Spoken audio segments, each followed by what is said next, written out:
وعلیکم سامعین، welcome to my channel voice of Mona. ہماری آج کی سٹوری کا نام ہے چوٹ۔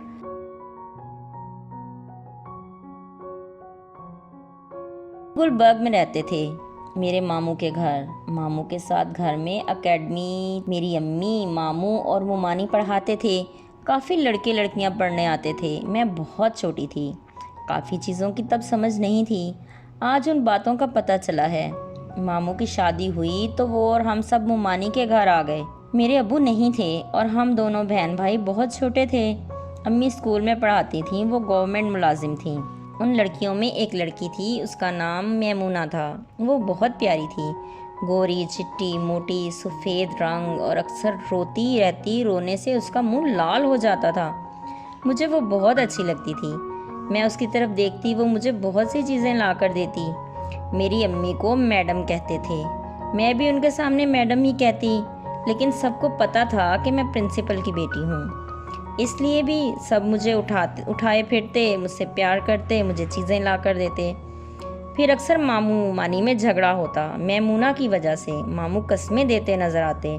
پھر میمونہ کو ممانی نے اکیڈمی میں سے نکال دیا۔ ڈبل روٹی لینے جاتی تھی، وہ مجھے راستے میں ملتی اور چیزیں دیتی کھانے کو، میں خوش ہو کے لے لیتی۔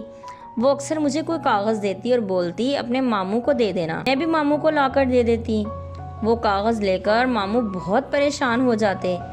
پھر میمونہ کی شادی ہو گئی، ہم بھی اس کی شادی میں گئے۔ وہ شادی کے بعد لندن چلی گئی۔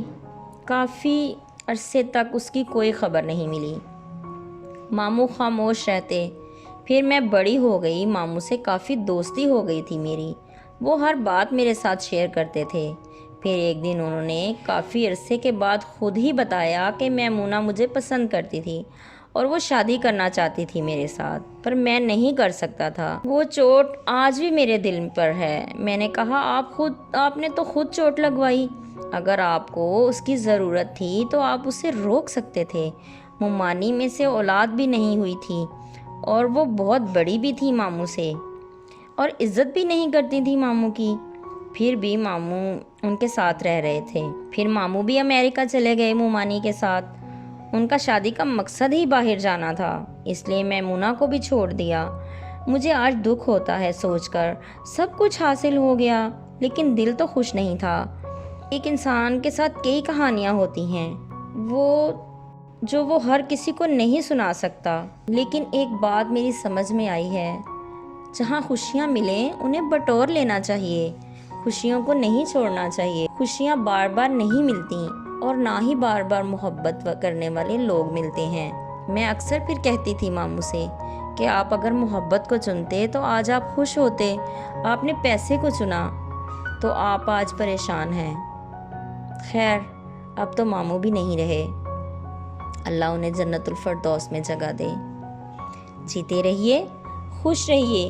ملتے ہیں اگلی کہانی کے ساتھ۔